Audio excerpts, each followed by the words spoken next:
So the meeting will now come to order at 5:06 p.m. This meeting is being conducted telephonically and virtually pursuant to Governor's Order N29-20. Because this is a telephonic meeting, all votes will be taken by roll call. Tonight, the Pledge of Allegiance will be led by Commissioner Moore, and I will offer the invocation. So if you could please stand, face your nearest United States flag, and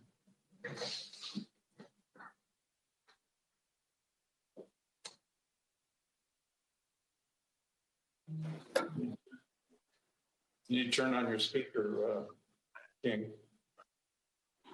Are you ready? I pledge allegiance to the flag of the United States of America and to the republic which it stands, one nation, under God, indivisible, with liberty and justice for all.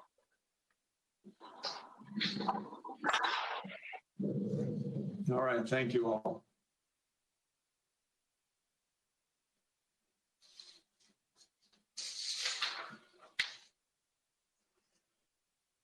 So we offer the following prayer. We seek God's blessing on the task before us this evening. Bless our efforts with clear insight, our deliberations with wisdom, our work with clarity and accuracy, and our decisions with impartiality. We pray this in His name. Amen.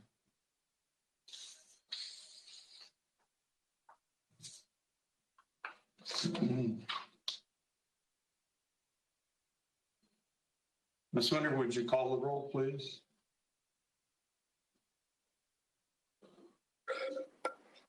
Sorry. Chairman Bowes? Here. Vice Chair Smith?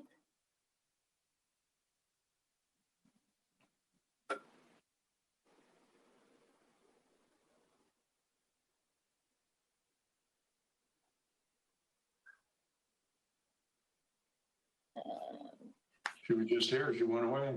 There she is.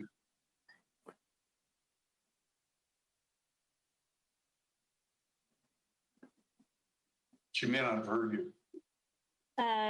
Vice Chair Smith? Yeah, my connection keeps going in and out. I don't know why. Oh, okay. We were just calling the roll. Okay, I'm here. I just, first time, I guess. Okay. Commissioner Cook? Present. Commissioner Cook? Sorry.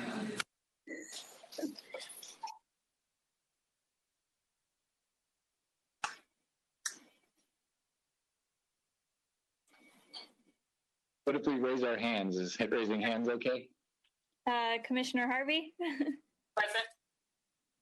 Commissioner Moore? Present. Commissioner Paris? Present. Commissioner Tufts? Present. Okay. We have a quorum. Thank you.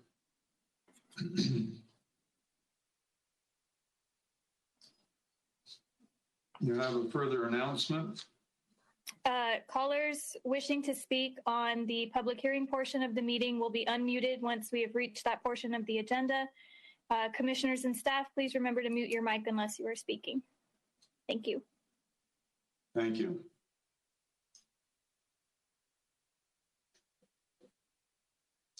So, a rather lengthy announcement, public business from the floor on agendized items.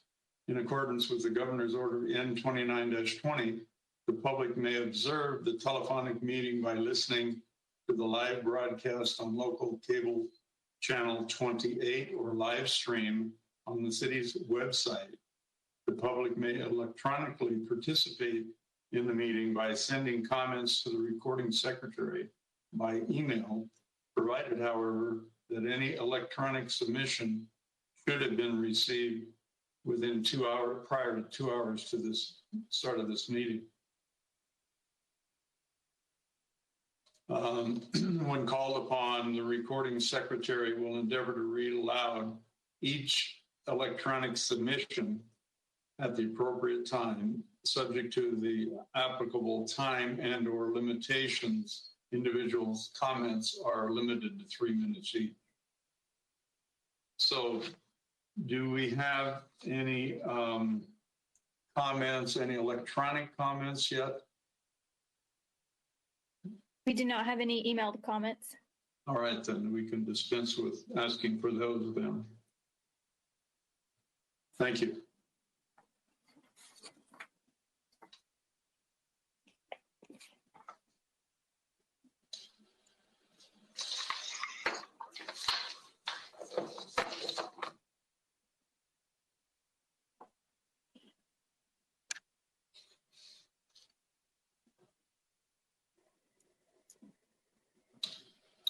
As I mentioned earlier,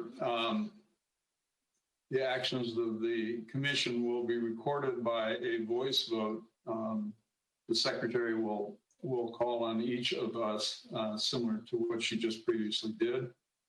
Callers who will be online relative to any public hearing matter will be called on after the staff report and before any action is taken by the commission.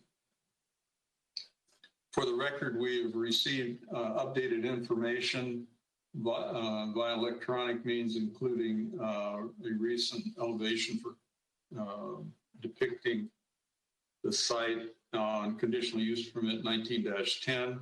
We've also received uncontested letters for item 2, conditional use permit 19-10, item 4, track map 82830, and item 5, track map 82831. We have not, however, received an uncontested letter on item number 2. Is that still correct, Ms. Winter? We have not received a uncontested letter for item 3, CUP 1913. All right, thank you. Okay.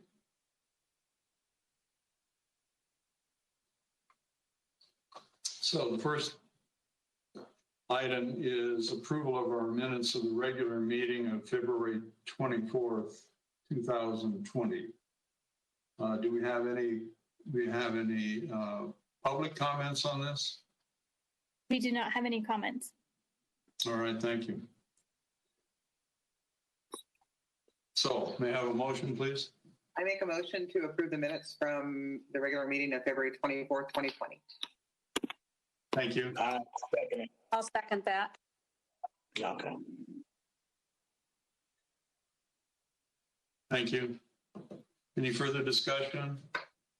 Please vote. Oh, wait a minute. Please call the roll. Chairman Bose? Aye. It should go in reverse order, actually, Danielle. Okay. Commissioner Tufts? I will abstain. I was not there at the time. Commissioner Paris? I will also abstain because I don't believe I was present as well. Commissioner Moore? Yes. Commissioner Harvey? Approve. Yes. Commissioner Cook?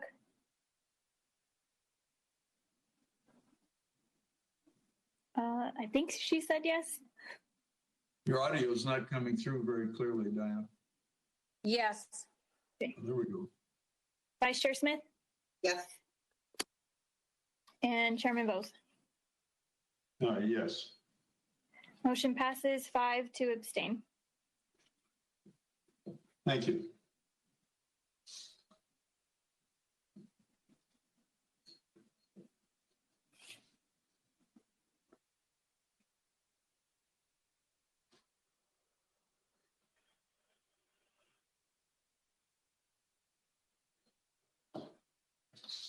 Okay, the next item is the next items, I should say, are new public hearings. So without objection, public hearing is open on conditional use permit 19-10. Ms. Alvarado will be presenting on this.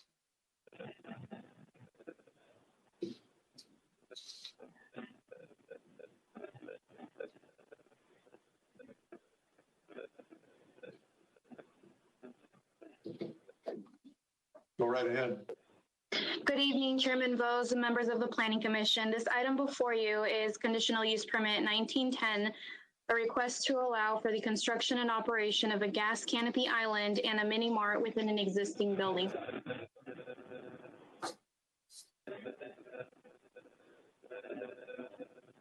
I'm trying to switch it.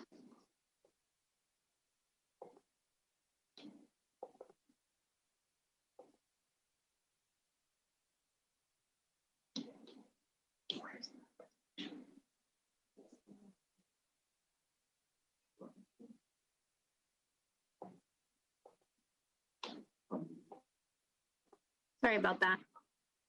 It's all right. Take your time. Okay, there we go. The subject property is located at 1000 East Avenue K in the Commercial Plan Development Zone.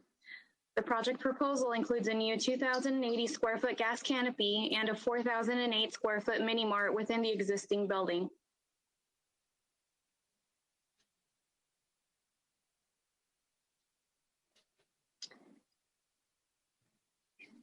Enhanced landscaping in existing landscape planners and parking improvements surrounding the subject property are a part of this project proposal.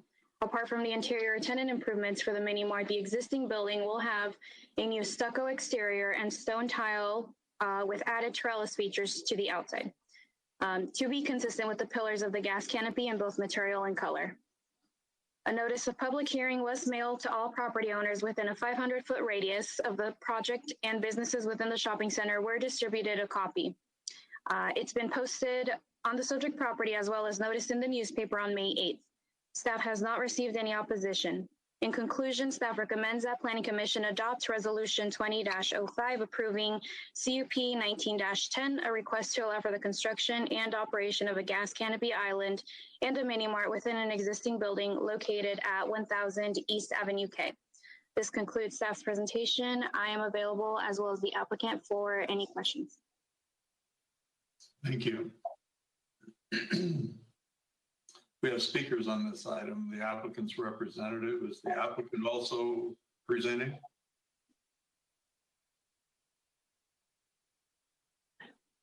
The applicant is sitting right next to me, so yes. All right, very good. This is Merrill, the architect. You remember we're recording. Thank you. There we go. Thanks for taking that down. Now we can see who's who.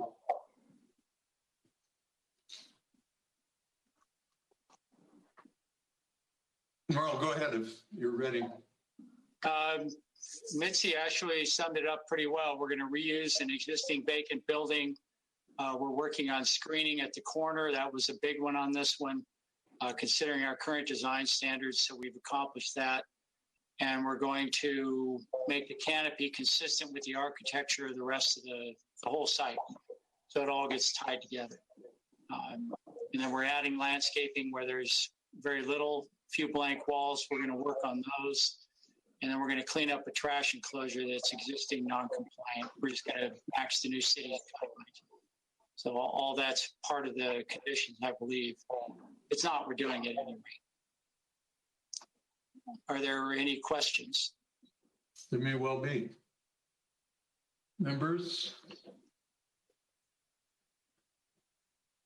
If anyone has any questions? Yeah, I have a question. Go ahead. For the gas canopy area, how many gas stations are we having? Is just 2 or is it 4? There's 4 pumps total. It's 2 rows of 2. Okay, because I kind of went over there. It was kind of tight. From looking at the plans, it looks like there's going to be some cut in towards the building and towards the corner. I want to say the southwest side of the corner to be able to make that for traveling paths for like as far as the to refill the gas tanks and stuff for the truck to get by along with commercial people, or will it be able to?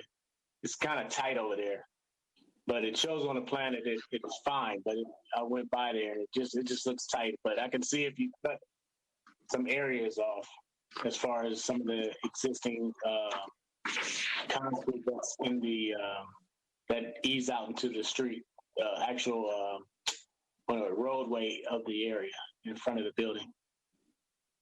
Just, can you explain that a little bit more for me? Because it just looks tight. So what we're doing on the street side, there's a projection of a planter. We're going to flatten that out so that the turn makes sense.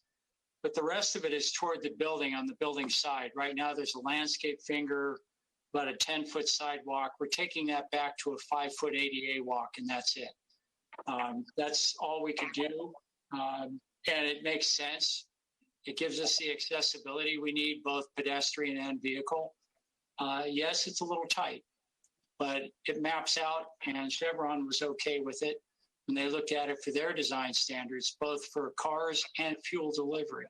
So both were definitely considered.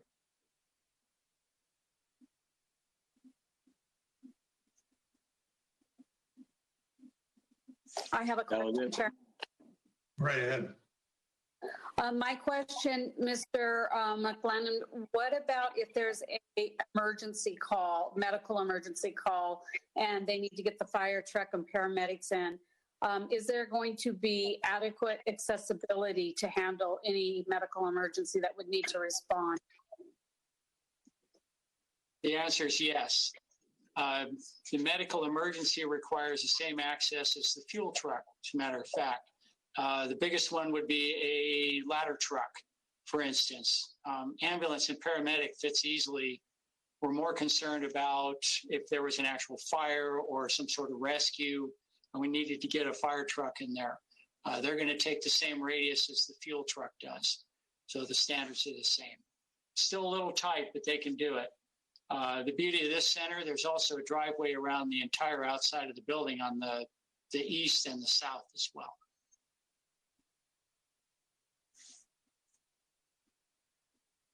Thank you.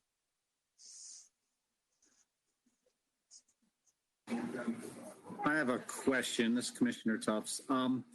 Where are you going to place signage for the price of the gas? I don't see that anywhere on the plans. Where do you intend to put that? In the rendering, it shows a small monument sign on the corner. That's it. That's all we're going to do. The site is, we don't want to do any more than that. It's just enough to show the corner. So if you're approaching from south coming in or east, where you can turn into those driveways, you'll see that sign. So Mitzi had the rendering up. That's pretty accurate. And it's the Lancaster Standard sign guidelines for a monument sign. We're just going to stick to them. The rendering indicates the Chevron ID on the canopy facing sort of west. So that's the only canopy sign? That's correct. And there's no signing on the building facade at all? You're going to put a sign on the building? Not for the gas. Not for the gas. It'll just be for the mini market. Okay, well, there's nothing presented to us on the elevations of the building to look at to determine what you're proposing. But I'll hold that for a minute. Okay. Anyone else have any questions or comments? Nobody's raising their hand or clicking their speaker. All right, I'll proceed with my list if you don't mind. So it is a repurpose of an existing building that has a history of a lot of different activities. Been more or less vacant for some time.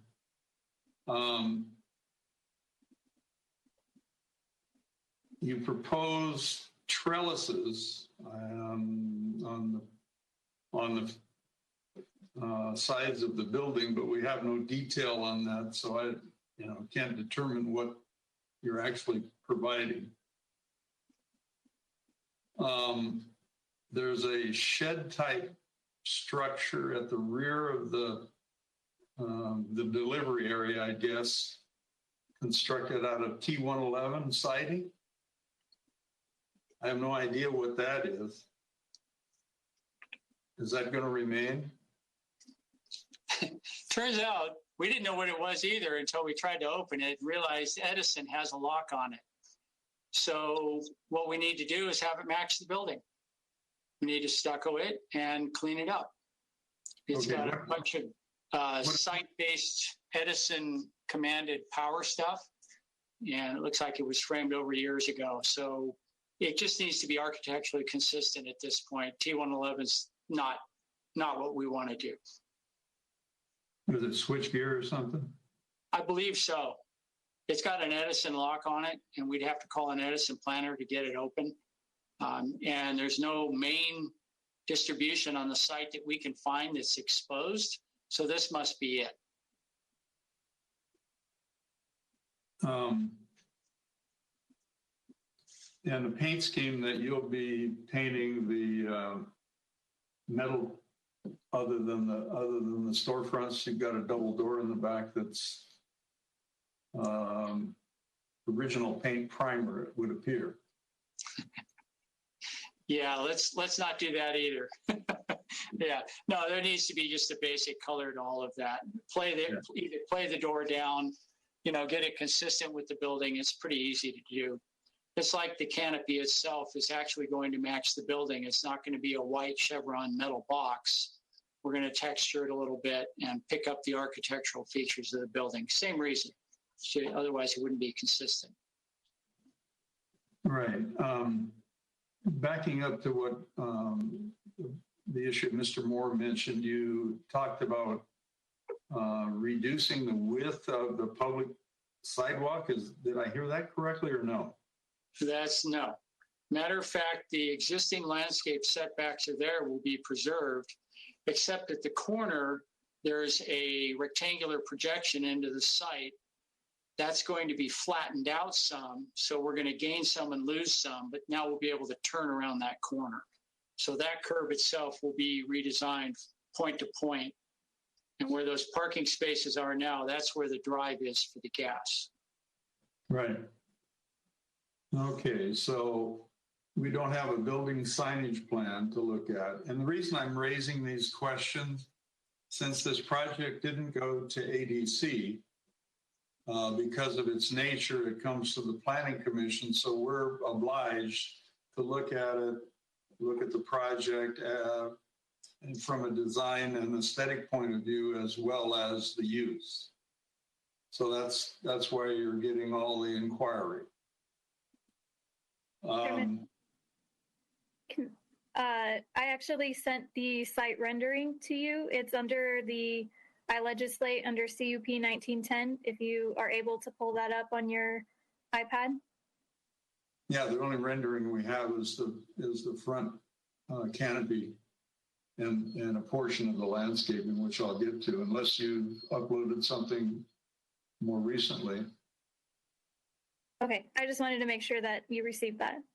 No, I haven't.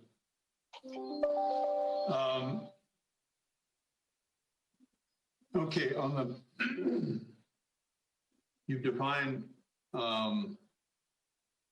you've removed roughly 30 parking spaces from the site to accommodate the circulation element for the project. Can you define for us where the merchandising parking will be, where the unloading area and loading area is, and where the truck parking would be for merchandising? So the northeast corner of the building, but it's 8-sided, but the northeast face next to the trash enclosure has a ramp for loading and unloading. That's where Frito-Lay trucks and stuff would go. Now, the really large trucks are going to park the same place the fuel trucks are going to, and that's along the curb on the north side of the building. So they will come in off of Challenger, park there, unload out of the back off their ramps, and come straight in the building. So that's both loading, unloading, big and small, because there'll be two different types of deliveries here, semi and then, the small bobtail trucks. Yeah, your 24, 28-inch box. Right. So that curb line there that you're defining is not a restricted parking area, although it does impede the circulation element. It can indeed. It can. It's about a 28-foot drive, and it'll be about 14 with the truck there. It's not restricted, however. The fire department has turnarounds around the whole building, so they've, we can still work with it. So the curb line on the three frontages to the building, and what I consider frontages, the north, the northwest, and the west, are not restricted. People could actually park there. You can't park there as a vehicle getting out and getting something to eat, but you can deliver there. So you can deliver fuel, unload, the merchandise that they're unloading. And yeah, so it's not a parking space. We're liable to hold you to that. That could be a bit of a challenge. It's going to be tight. There's no question about it. Yeah, it's a difficult site. I mean, there's no question about that. Yeah, your site plan says a 25-foot wide driveway or drive aisle, I guess. At least that's what the site plan shows that was shared with us. So you were talking about the deliveries. So let's talk about the gasoline island where the fuel is dispensed and the canopy and the tank farm area. We got a west elevation of the new canopy, which also included a portion of the landscaping and your monument price sign, basically. That's all we've received. I'm assuming you didn't submit anything else. Okay. Yeah, we were most concerned about that corner and coming around. And then the site plan shows plotted turn radii on it. Okay. So you mentioned the canopy. It's not a metal framed canopy. It's a stucco canopy. It's a metal frame with a stucco appearance. It's still going to be a canopy out of a box, but the finish is at our discretion. And planning made it clear, and we agree that it should just balance with the site. So that part we're doing. So it still has the small blue stripe and the white on top, and then the stucco over that? Correct. Wherever the sign is not will be the textured finish. Okay. The Chevron sends those little emblems. They send it with you. It shows up with the deal. We'll work around it. Okay, and the architectural treatment of the pop-outs match the rest of the center? Correct. Both their parapets? Right. Okay. And the colors depicted on the elevations, so the attempt is are you going to retreat the building and new on the canopy, or are you just going to try to match the canopy to the building? We may have to refinish the building with a fog. Essentially, it's a fog coat to match. And there's a few elevations that are not in great shape. So by the time we're done, it's going to have a new finish, and we're going to have to do that shed too. What about the under canopy lighting, LED type lighting? But is there a refracted lighting on the band around the canopy, or just the sign is lighted? Just down, right? It should be just under the canopy. The beauty of LEDs is we can actually cast a square on the ground if we want. So it's not like the old school, right. Sodium halide. So, but under only, not in front. What about the site lighting? Are you doing anything about that? What do we got? The owner is already redoing all the lights. There are existing lights on the property that are old, and he's already resetting all of those with the new LED lights. That's in progress now. Just to be energy conscious, and honestly, they're brighter. It makes a more secure site. Using the existing poles, If you look at the site plan, you'll see there's one to the southeast of the building, there's one to the southwest, and then there's a few along the western side. It's a little symbol with a circle and two little ears on it. Right, I see. You have four existing, so I'm assuming you're just. Yeah. You're We're going to just rebulb them. They're putting a new head. So the question of staff is, are you obliged to submit a photometric lighting plan to make those changes so we don't encroach ambient light into the roadway or like that? Are you obliged to do that? Or hadn't thought about it? Jim? So when they go to update fixtures, they're required to get an electrical permit for their fixtures, and building and safety looks at what the light is. All lights put in on a property are required to be shielded and downward facing. So they should not be spilling off onto neighboring properties. Okay, so that's not a condition though in the conditions of approval, no? Yeah, that's just a standard requirement for getting building permits. Okay. Okay, let's talk about the tank farm. So you've got 3 fuel tanks, right? So it's, are we diesel? Right? Correct. 3 tanks is all. Okay, so you have what appears to me to be the fuel truck circulation identified on the site plan coming off of Avenue K, circulating through one of the pump islands and then exiting out onto Challenger. Do I have that correct? It's exactly backwards. We're going to pull in off a Challenger, and then we're going to exit on K because of all the right turns and the clearance that we need. Absolutely has to be that way. There's no choice. That's why we raised the question. Yep.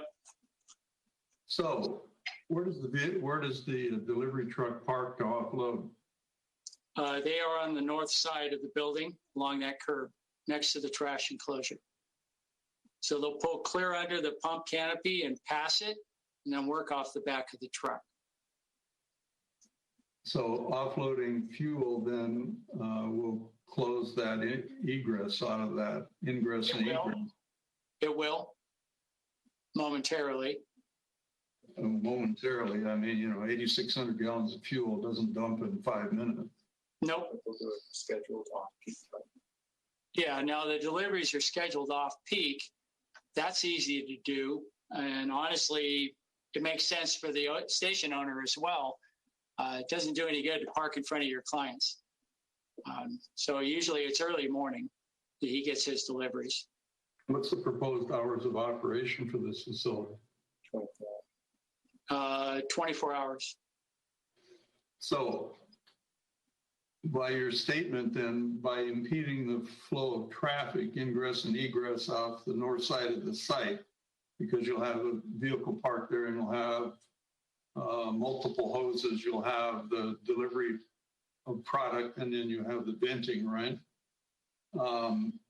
So no one can transition through that either in or out.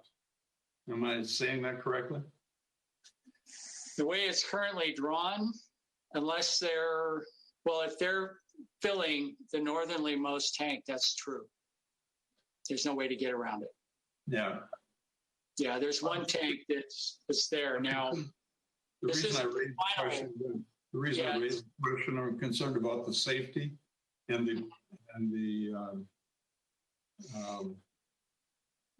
clientele in the evening time, shall we say, that sometime may be impaired. Trying to be polite. But to me, it's a safety issue. That's why I raise it. Okay.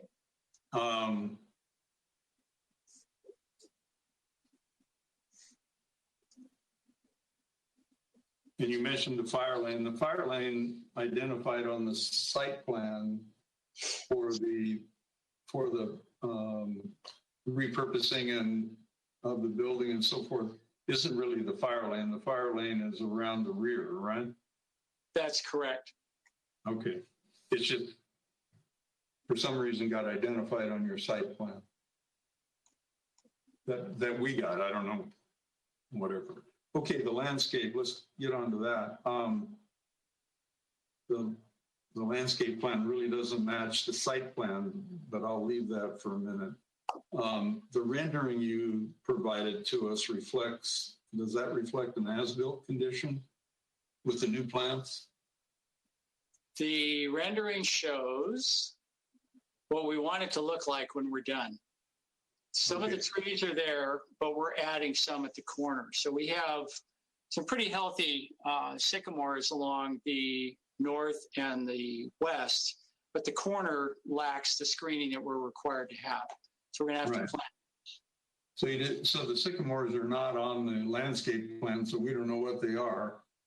And the largest, other than one tree in the gore on the back, you're adding 15-gallon Texas privets, right?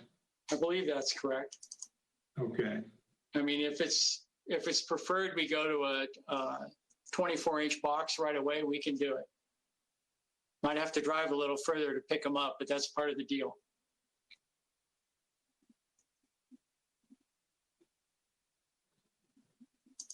You know, sometimes I wonder if a 15 grows better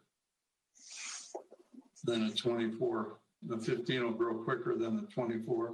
And you're anticipating what, no more than 3 or 4 feet high as when you trim them, and they have gaps in them so you can see your facility, right?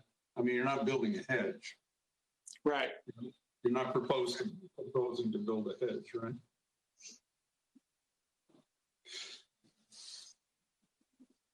I'm not sure what the answer is on that, frankly, but your rendering shows some cypress, like Italian cypress there, but that's not on your landscape plan. So I don't know. That was just creative architecture on somebody's part, huh? Yeah, the rendering company. That makes the rendering look very nice. Yeah. Well, the screening is what we're really after. We do want some sort of landscape obstruction, that'll stop the eye from looking through it if you're glancing and driving through. I think that's the idea. So the concern that's been raised in the past on drive-throughs, whether they be mini marts, gas stations, or fast food operations, you have the concern with headlights in the evening, blinding traffic, either, somebody making a right turn, for instance, or eastbound K, that sort of thing, or northbound Challenger.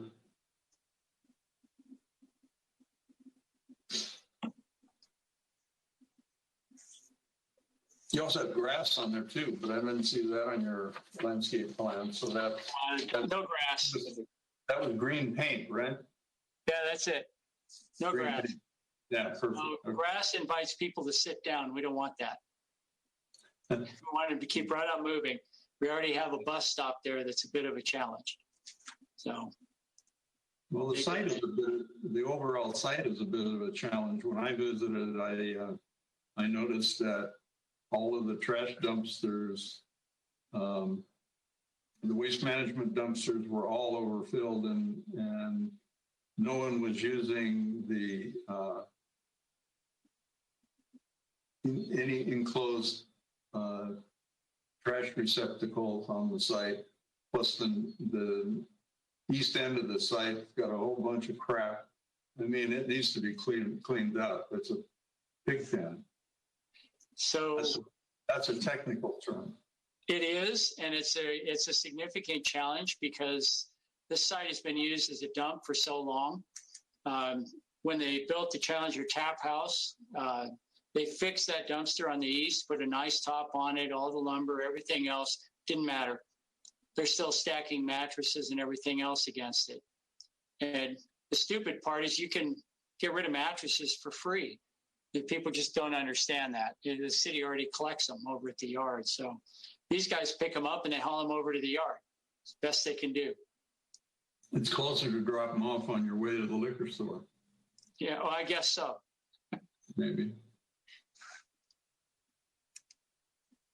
So you're satisfied with removing 30 parking spaces? That's not going to be a negative impact on the co-tenancy there, all the restaurants?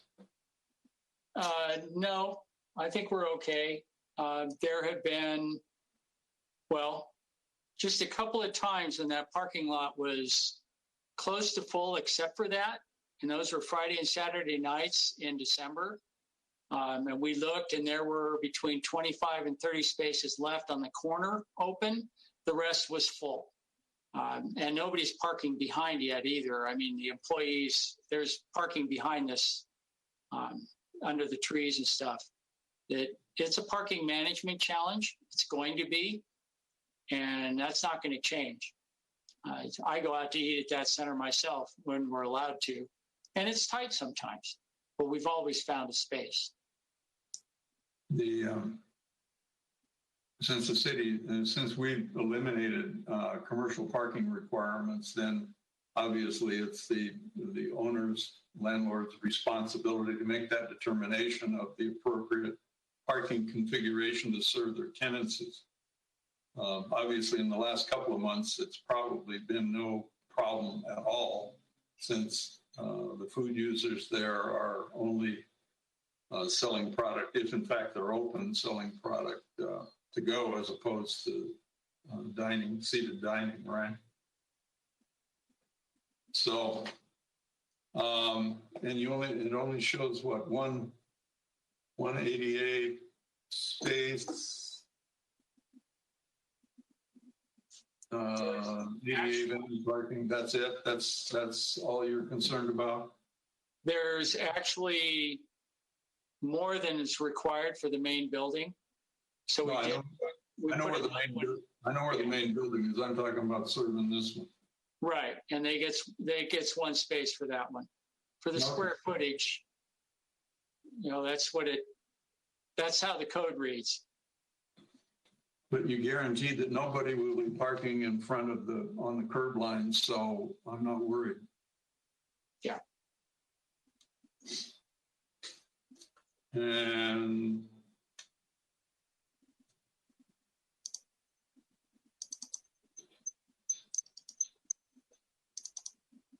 by the way, on the trash disposal, I'm sure you folks know this, but Waste Management provides locks on their trash dumpsters, containers, and with a common padlock that the drivers use. So it's not uncommon to have your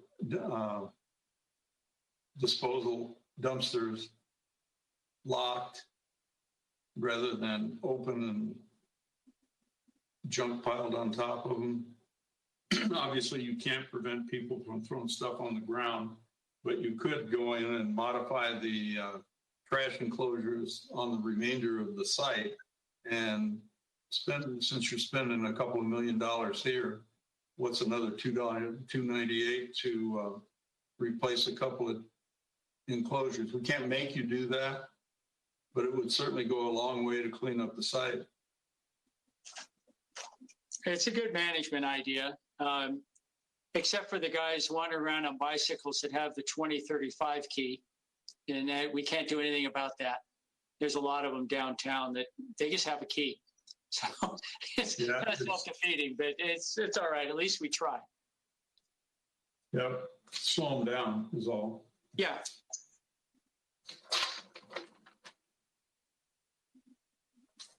So the quandary, since we don't have the elevations and material list for building signage and the cleared element treatment on the facades of the building, puts me at a bit of a disadvantage of recommending approval. So can I hear from staff?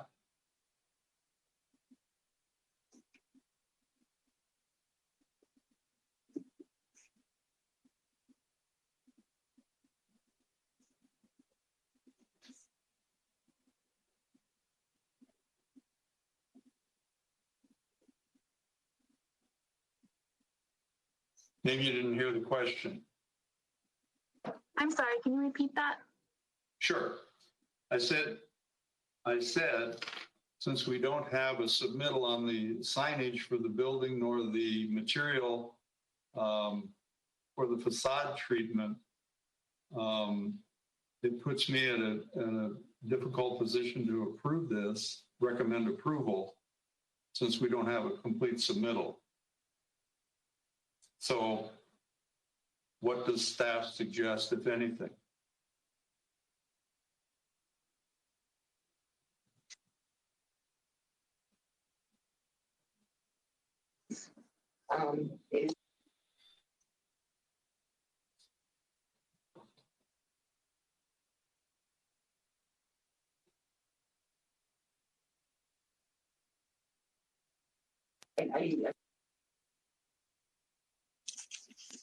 I'm sorry, it'll be just a second here.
Up there she went.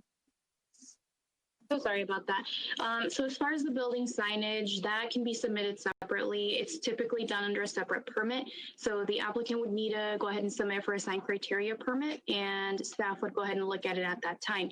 The color and material board is what was made available, I want to say earlier today.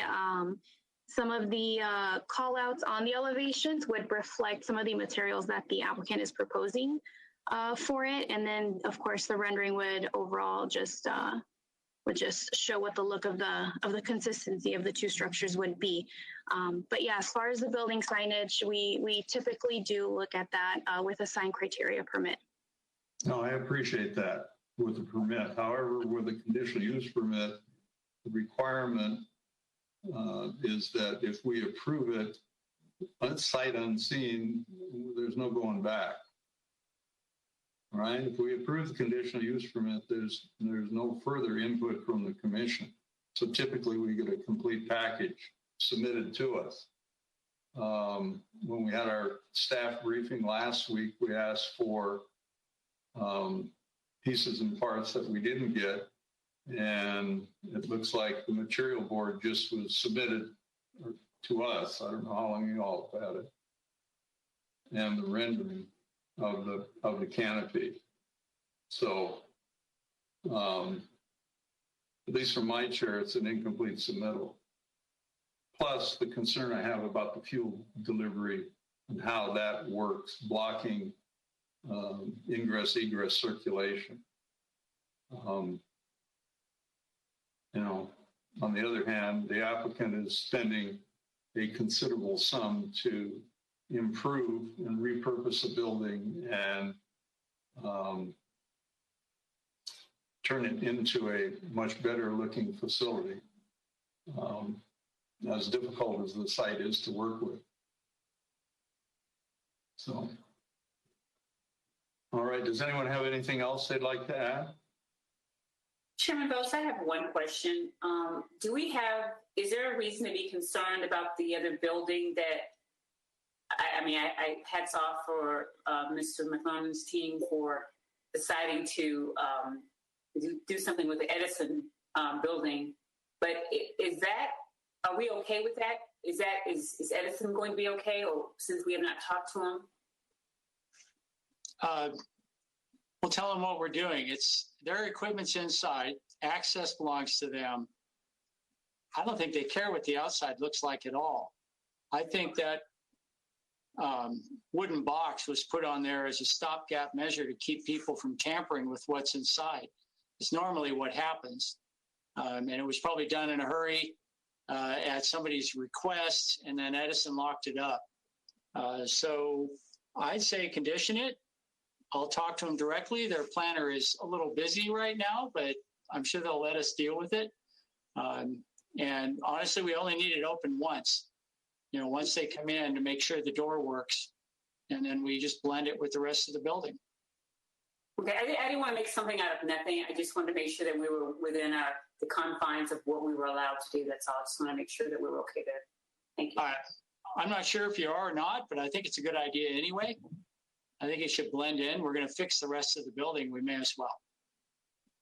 Chairman Bose, I'm just wondering, with your concerns and the fact that you don't feel comfortable moving forward, would it be appropriate to continue this to next month, or is that something that we don't want to do at this point?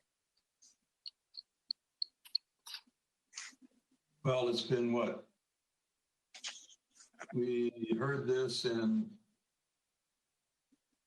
not in February, March. We heard the original staff report in March.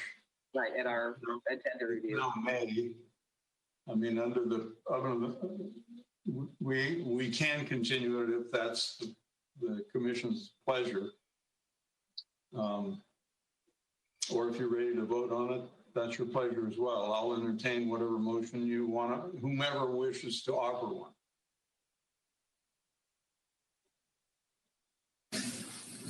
Chairman Vos, I've got a couple other questions and concerns, I guess. So with the prevailing winds in this area being from the southwest and the location where the gas tanks are and the bus bench being directly possibly in line from that, I'm not sure if there's going to be any issues there.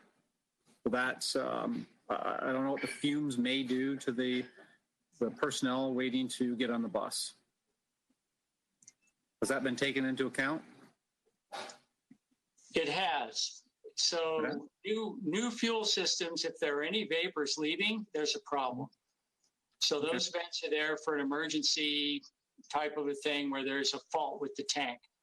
The new tank systems, there can be a fault. It shuts them off. And you have to fix it before you can turn it back on. It's part of the certification process. So old pumps used to be able to vapor out, but we're still digging holes and fixing those too. So that's not a good plan. So it's a good concern. There will be a emergency vent in that location near those. But if there's anything in there, there's a vapor detection protocol that's built into the tanks. They'll just turn everything off and they'll have to fix it. They have no choice. Okay, thank you. I saw that. And then one more thing. Is there a striping plan or a directional plan for the customers coming into the gas pump, or is this going to be a free-for-all, any direction, however you'd like to line up to the gas pumps? Well, somewhat of a free-for-all. Welcome to the difference between Ford, Chevy, and Dodge, because the gas pumps are on different sides. So it really depends on what you're driving. With the two islands and being able to service it on both sides, that's the best we could do with this tight space. And it gives us our options, but it's going to be tight. So I see that as a problem for, especially if anyone happens to be frequenting some of the locations there late at night. If it's 24-hour service, there may be issues.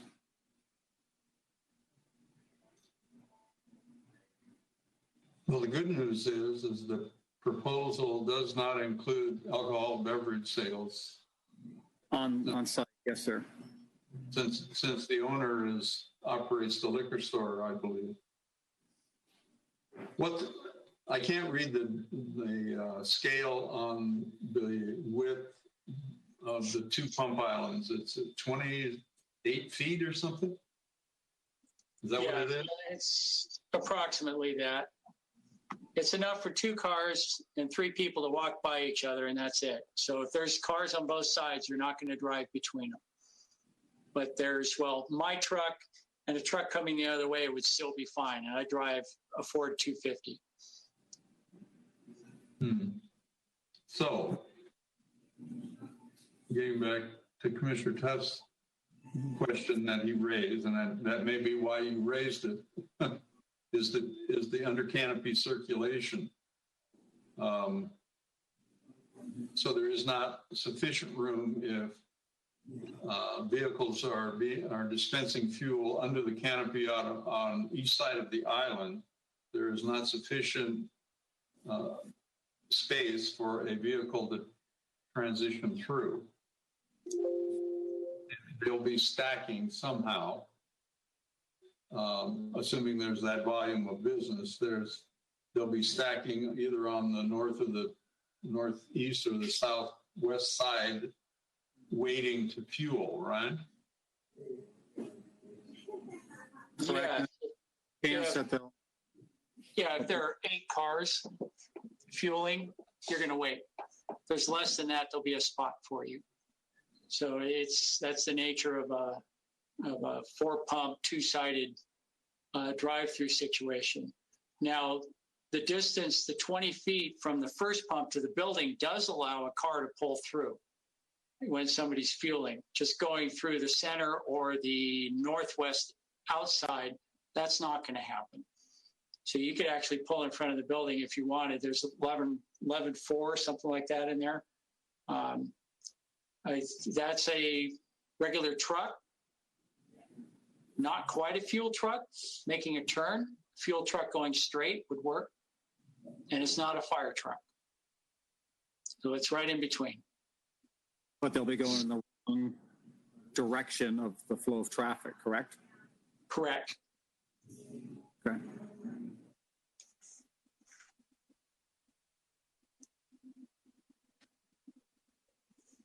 Well, go ahead. Economic viability of a project. Obviously, the owner, developer is interested in increasing revenue into the site, and my suspicion is he's got more business than he knows what to do with in his liquor store. So let's expand in the mini mart arena and parcel some of that crowd out into the mini mart. I would like to point out that the owner doesn't actually operate that liquor store. It's just a lease. But the alcohol was withdrawn from this project early on simply because it wasn't appropriate. It didn't make sense with all the planning things that are in place. So he just withdrew it. Yeah. It certainly doesn't make sense to me. Yeah, it didn't. And we pulled it. He's going to go to more of a snack, quick grab and go type of a station, which turns out now not such a bad thing to have with our current new normal. So it would be a lot more suitable now than it would have been 3 months ago. Flavor of the month. Yep, exactly.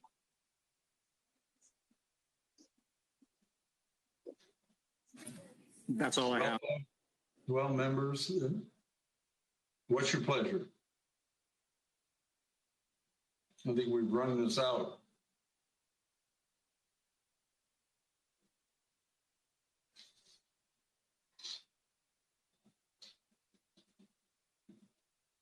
Is it cost prohibitive if we kicked it down the road a month for the applicant, or?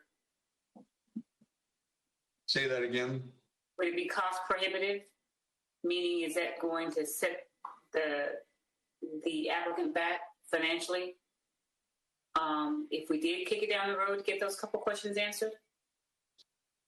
It would cost a month's income. And a station like this will turn $250,000 a month. Okay, there's my answer. Yeah, there you go. And we're actually okay with, making sure we comply with the planning stuff. Mitzi's been working with us pretty well. And, a little bit of the house cleaning on the signage, I know that's a separate thing. And I understand Jim's point about this is a CUP. Once you approve it, you've approved the use. But we can also condition that the signs comply with what we're supposed to do. But I think by the nature of that permitting, they do anyway. We can't just put up 20 banners and flags. We have to be cognizant of the rules. Well, the other thing to point out too is that our design guidelines that were adopted really don't address repurposing facilities. They address new, and that's, it's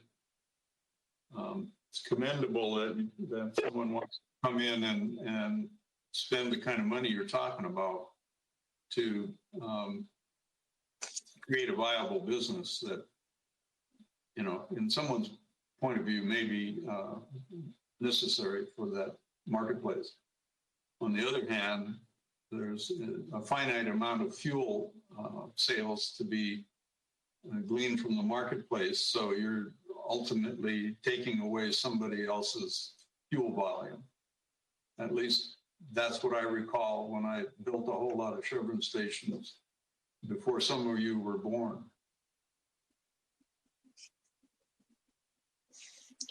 Anyway, so members, what would you like to do?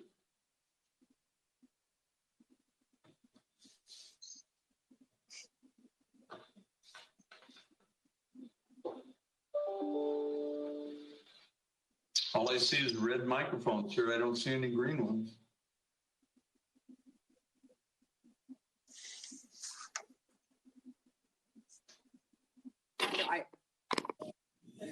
It's a tough one because I just can't seem to get past the congestion in that center. I'm getting stuck there. I'm getting stuck as to when I go to Tokyo Steakhouse, the congestion's crazy. It's crowded. You can't find a parking place. It's, I don't know if I need to just take my, personal experiences out of it, but that it is what it is. That's a really tough, it's a tough center.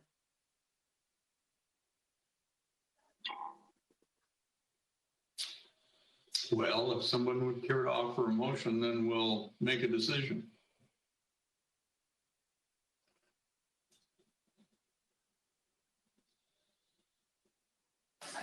I'll put forward the motion that we approve conditional use permit 1910 with the stipulations that we have the signage plan, we have the plan for the all of the architecture, the changes that they're going to do to the outside of the building, and definitely for the landscaping.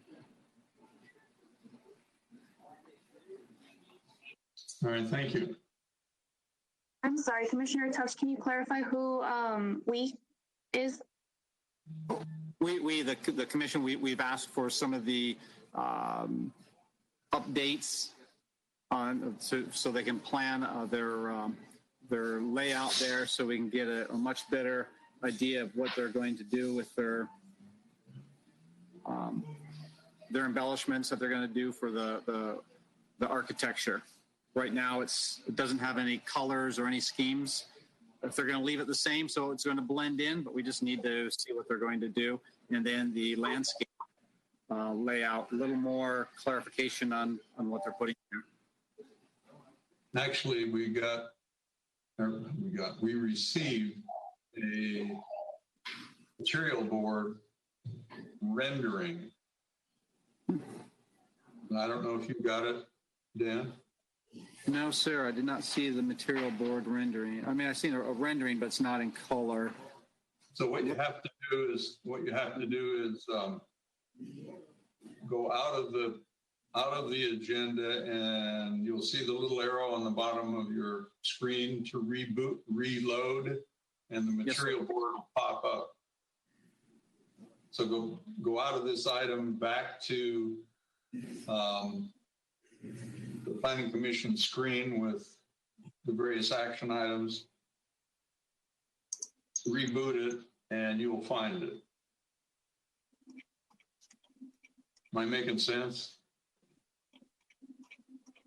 Yes, sir. It's just not reloading from here. Oh, it's not? No, the most recent I have is from the 16th of March for some reason.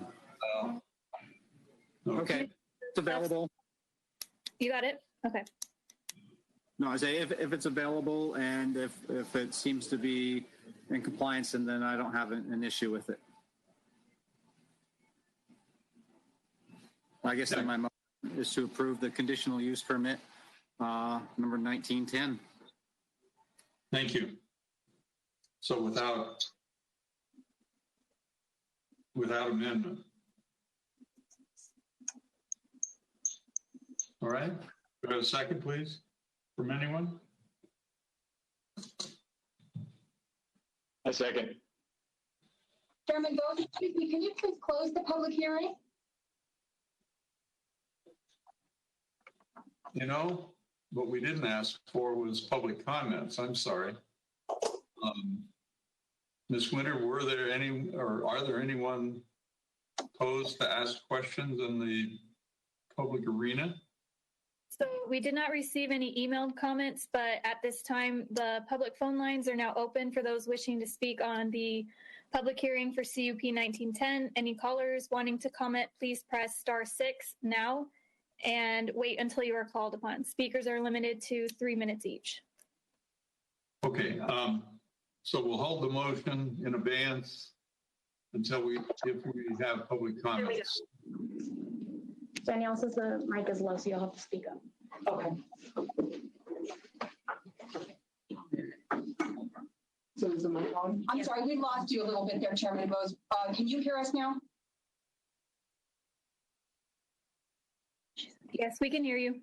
Okay, so before you vote on that motion, you'll want to close the public hearing, please. Well, I'm waiting.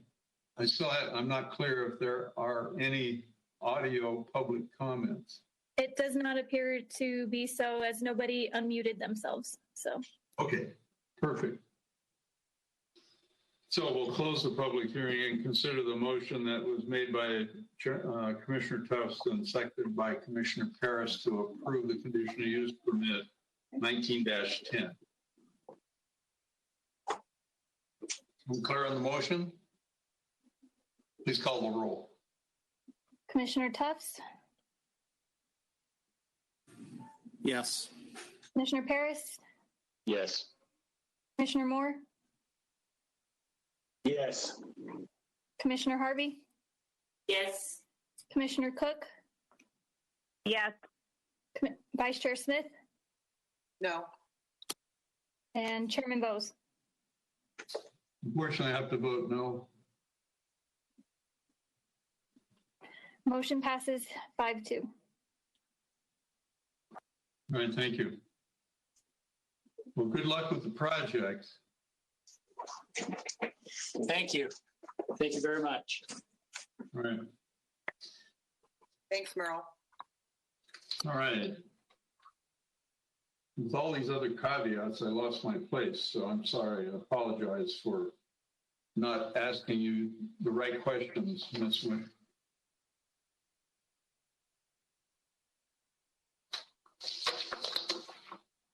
All right. So the next item is a new public hearing on conditional use permit 19-13. So without objection, the public hearing is open. This is an application for CUP for a Type 41 beer and wine in a bona fide restaurant. El Malecon. All right.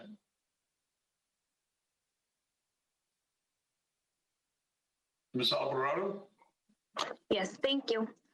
So the item you have before you is conditional use permit 1913, a request to allow for a type 41 ABC license for on-sale beer and wine in a bona fide restaurant with limited live entertainment in the form of karaoke, in an approximately 7,056 square foot restaurant, El Malecon, all within an existing restaurant building located at 44245 Sierra Highway in the Commercial C zone. The restaurant El Malecon constitutes a bona fide restaurant as it complies with bona fide restaurant requirements. Therefore, it does not have distance requirements per section 17.42.040 of the LMC. The applicant is requesting the following restaurant service hours found on page 2 of the staff report. Monday through Wednesday, 9 a.m. to 10 p.m., Thursday and Sunday, 10 a.m. to 11 p.m., Friday and Saturday, 9 a.m. to 1 a.m., with proposed limited live entertainment in the form of karaoke from 7 p.m. to 11 p.m. on Thursday through Sunday. The applicant is requesting consumption of beer and wine during those operating business hours, which are not in line with the conditions set forth from the city's public safety department. Added conditions of approval were added to limit the hours of alcohol consumption from 11 a.m. to 12 midnight any of the 7 days a week. Limited live entertainment would only be allowed to commence after 8 p.m. so long as it concludes no longer than 1 a.m. Staff has received the alcoholic beverage establishment application investigation form from Deputy Lance Jordan of the Lancaster Sheriff's Station, stating that the LA County Sheriff's Department does not oppose the applicant's request for a Type 41 ABC license with the conditions of approval. In conclusion, staff recommends that the added conditions of approval, Planning Commission adopts Resolution 20-06 approving CUP 19-13 to allow for the Type 41 ABC license on sale beer and wine for a bona fide restaurant in an approximately 7,056 square foot restaurant, El Malecon, within an existing building located at 44245 Sierra Highway in the Commercial C zone. The applicant, business owner, and myself are available for any questions. I also have Natalie available to help with any language in the conditions of approval and in translating. All right, thank you. Are there any questions of staff before we proceed to hear any input from the applicant or public? Apparently not. So, do we have any email comments on this one, Ms. Winter? No, we do not have any emailed comments. Okay. Thank you. So the applicant is Ms. Gonzalez, is it? Yes, the owner is Ms. Gonzalez, and my name is Sandra Robles. I am the applicant's representative. Okay. And is Ms. Gonzalez on the line as well? She is. Okay.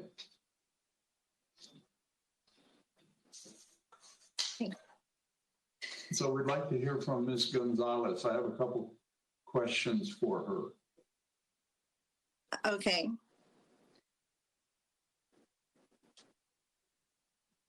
Ms. Gonzalez, you can push *6 and that will unmute you.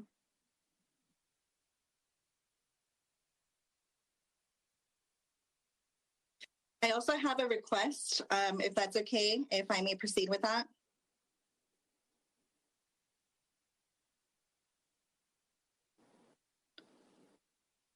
Would that be okay? I said I'd like to hear from her directly. I have a question or two for her directly. I need a response. I think Ms. Robles is the applicant with you right now? No, she is not, but I did see that she had signed on earlier. Okay, so she is one of the other callers that just needs to unmute herself so we can speak with her. What was your request? I would like to request a change in operational hours. Okay, well, that's something the chairman will discuss with the applicant when she unmutes herself. Ms. Winter, do you want to explain that to the applicant again? Yeah, if you guys will just give me a moment. Señora González, ¿está en la junta?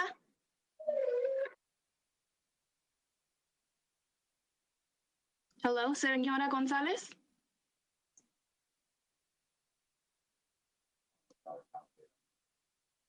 Si le quiere imprimir a la estrella, what is it? Estrella 6, para que se oiga, por favor.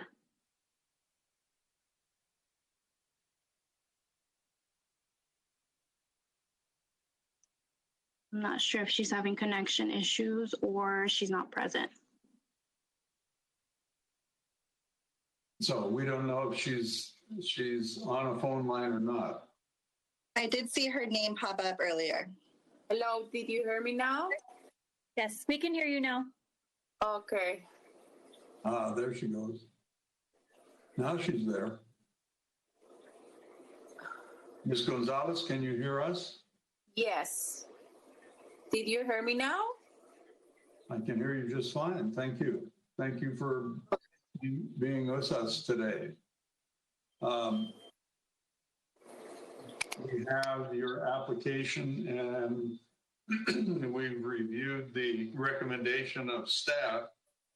However, we did not receive from you a letter indicating you agreed to all the terms and conditions of the conditional use permit as recommended by staff.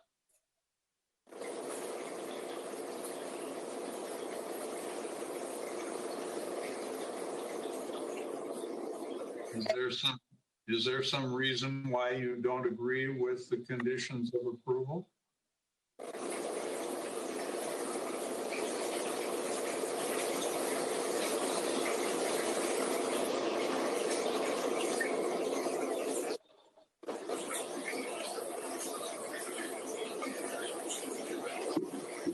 Sounds like you must be driving.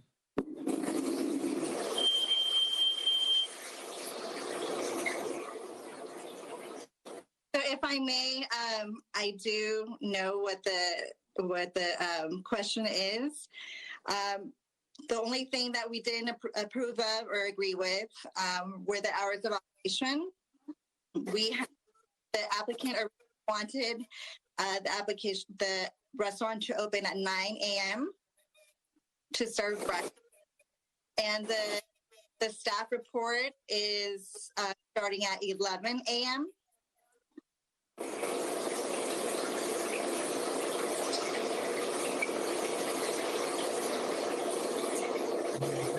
Señora González, ¿nos escucha? Sí, sí la escucho. Ok, disculpa que se oye un ruido, se me hace que está manejando algo. Si no está hablando, le va a imprimir a la estrella 6 para que los demás puedan escuchar. Estoy en mi tablet, no sé a dónde ir. ¿Podrías ayudarme? Sí, está en el teléfono o en la computadora. En mi tablet, no es mi teléfono. Está bien. ¿Sí ve el micrófono? Sí. Ok, le va a imprimir allí cuando no tenga que hablar para que se pueda escuchar en los micrófonos de los demás, ¿ok? Ok. Cuando tengamos una pregunta, yo le voy a decir si ocupa que alguien le pueda explicar. Aquí tengo una muchacha que le puede traducir. Gracias. Sorry, you guys can go ahead.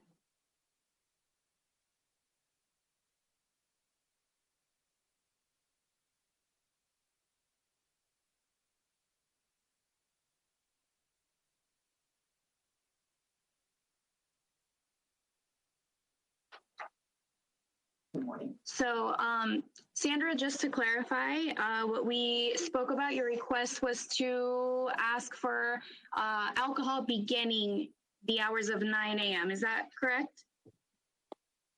That is correct. We are hoping that we can modify the operating hours from 9 a.m. till midnight daily instead of the 11 a.m. till midnight daily.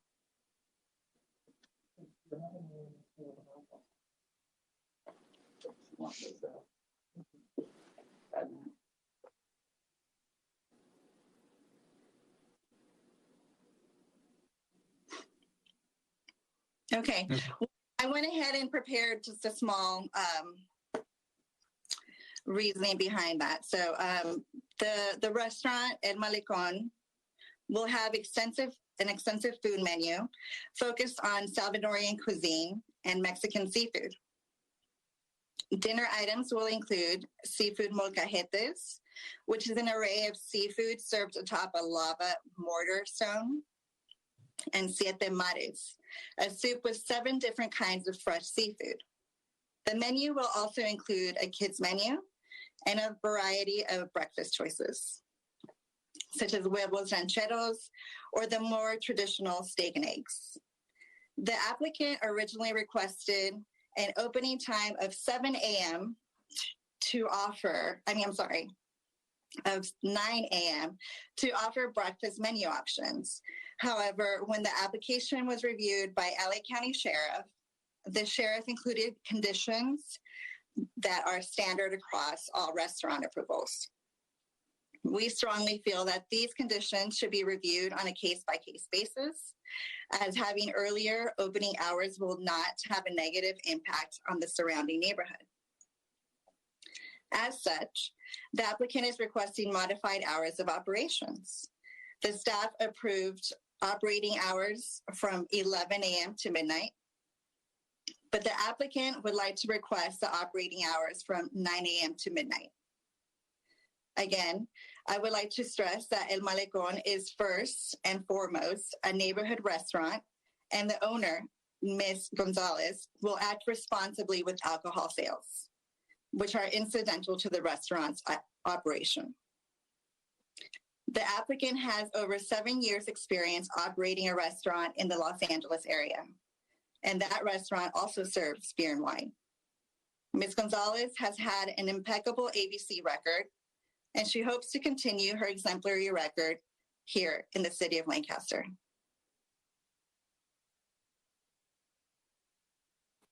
All right. Thank you for your comments. Is there anything further you wish to add? No, that is all. Thank you. Any questions or comments from the members? Yeah, I just want to clarify, again, I think you said it, but I just wanted to make sure I understood that by opening it at 9 a.m., that means alcohol would be served at 9 a.m.? That is correct. Thank you. It would be served along with breakfast menu options.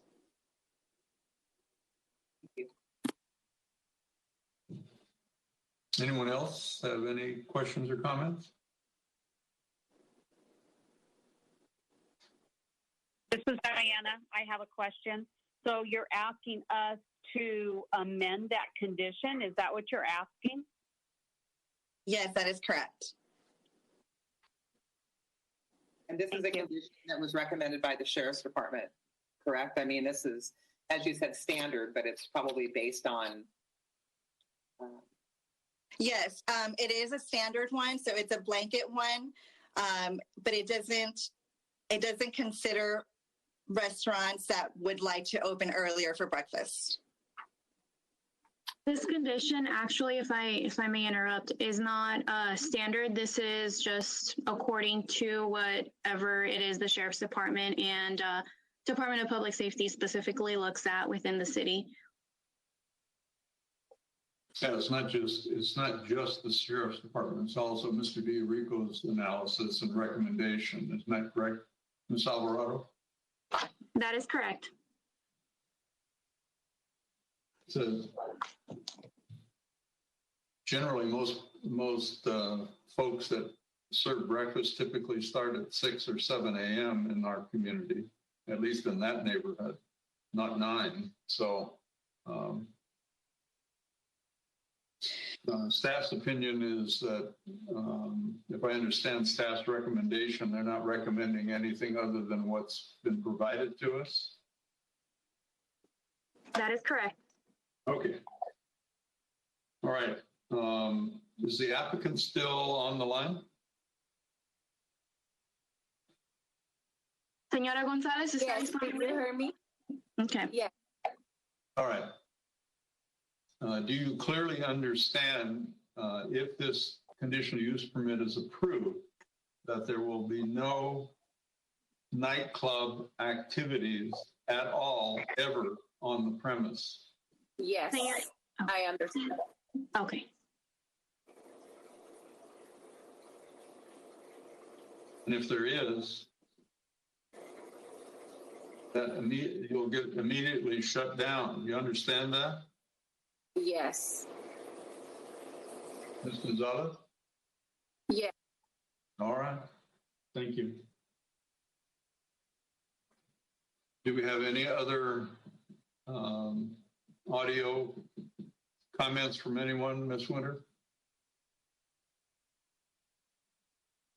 At this time, the public phone lines are now open for those wishing to speak on public hearing CUP 1913. Any callers wanting to comment, please press *6 now and wait until you are called upon. Speakers are limited to 3 minutes each.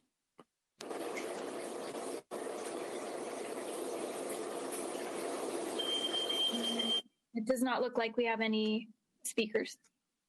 Okay. Thank you.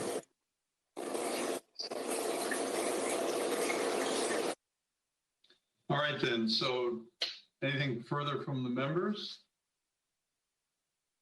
No? All right. So it's appropriate then to close the public hearing without objection and consider a motion on conditional use permit 19-13. What's your pleasure?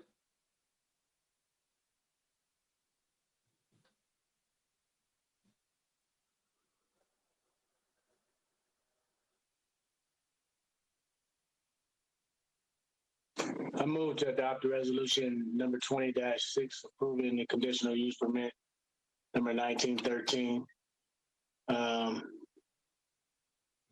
to allow the type 41 on sale beer and wine for the Bonafide restaurant, alcohol, and beverage and control license limited to live entertainment in approximate 7,056 square foot restaurant, El Malecon, in the commercial zone. Thank you. With no changes to the staff recommendation, is that correct?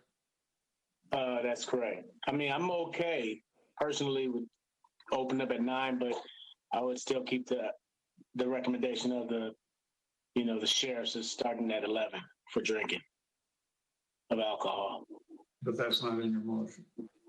But that's not in my motion. All right, thank you. Go to second, please.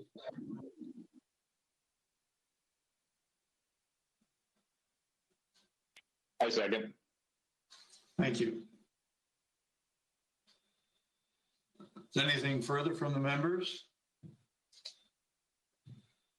The motion is to approve conditional use permit 19-13 as recommended by staff with no adjustments as that were requested by the applicant. The hours of operation as published in the agenda. All right. Please call the roll. Commissioner Tufts? Yes. Commissioner Paris? Yes. Commissioner Moore? Yes. Commissioner Harvey? No. Commissioner Cook?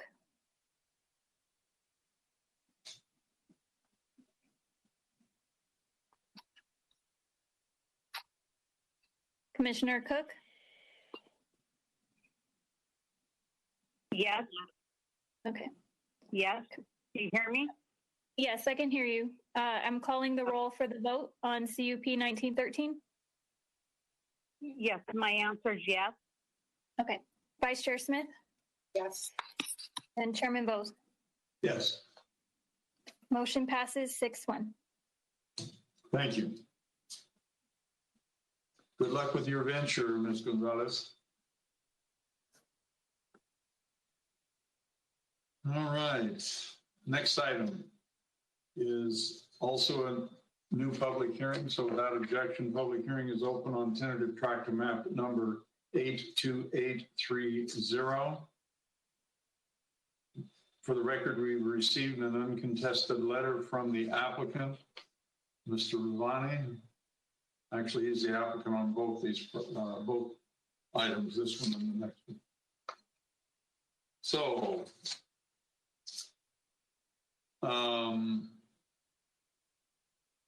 do we have any email comments on this particular item, Ms. Winter? Yes, we received 2 comment letters on this item. And they are agreeing with the terms and conditions? I'm going to let Ms. Swain discuss the items. Oh, okay. So the 2 letters that were received, the first one was from Caltrans, basically stating that they don't believe either project would impact the freeway system. The other one is from the California Department of Fish and Game with concerns over biological resources, specifically burrowing owls, nesting birds, Swainson's hawk, alkali Mariposa lilies, and silvery legless lizards. The biological, burrowing owls, nesting birds, alkali Mariposa lilies all have mitigation measures attached to them.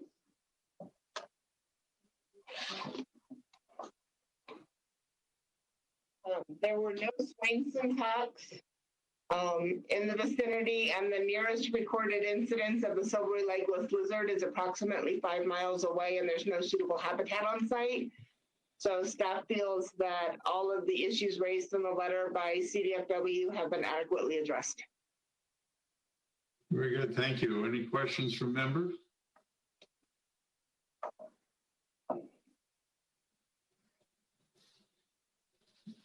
None. All right, thank you.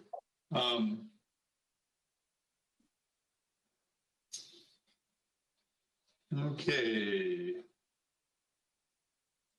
Public hearing is still open, so do we have audio from anyone? At this time, the public phone lines are now open for those wishing to speak on the public hearing for tentative track map 82830. Any callers wanting to comment, please press *6 now and then wait until you are called upon. Speakers are limited to 3 minutes each.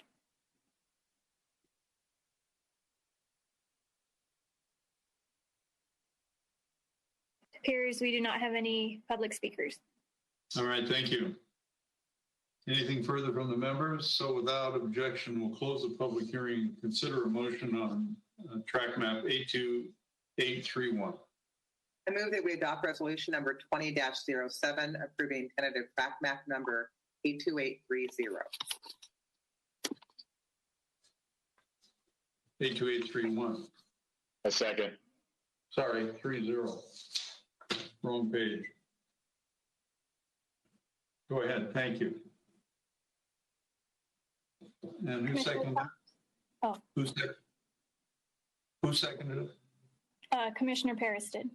Thank you. Thank you.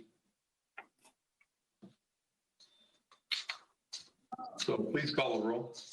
Commissioner Tufts? I approve. Commissioner Paris? Approved. Commissioner Moore? Approved. Commissioner Harvey? Yes. Commissioner Cook? Yes. Vice Chair Smith? Yes. Chairman Bose? Yes. Motion passes 7-0. Thank you. All right, then the last action item is a new public hearing, tentative track map number 82831. So the public hearing is open on this item.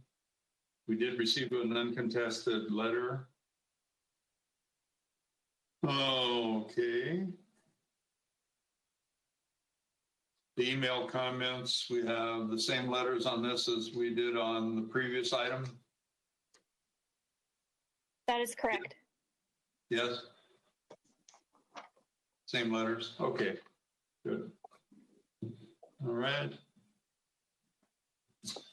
Members, do you have any questions of staff? Or we proceed with either the applicant or the public? No? Okay. So, Ms. Winter? At this time, the public phone lines are now open for those wishing to speak on the public hearing for tentative track map 82831. Any callers wanting to comment, please press *6 now and wait until you are called upon. Speakers are limited to 3 minutes each. Does not look like we have any public comments. All right, thank you. So then, without objection, we'll close the public hearing on track map 82831 and consider a motion.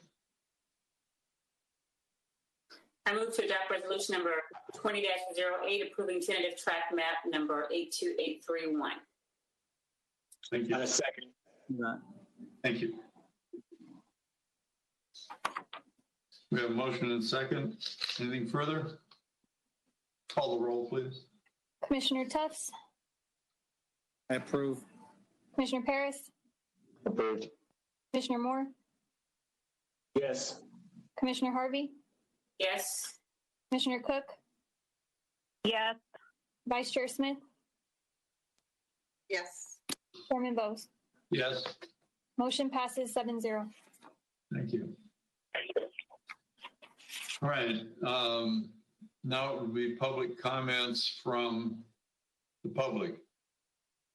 We have no email communications on public comments We do not have any emailed comments. for non-agendized items, and the phone lines are open for non-agendized items. And are there any speakers? It does not appear so. All right, very good. That concludes our action items. Ms. Swain, do you have anything to add on to the director's or manager's announcements? No, I don't have anything to add. All right, thank you very much. And thank you to staff and our fellow commissioners for this new meeting format. It's a bit challenging, but it seems to have worked out okay. I think we would all prefer to be meeting back in the chambers. I have no idea when that will happen, but I'm sure once the mayor decides that it's appropriate, then all the commissions then will be reconvening in chambers on the normal.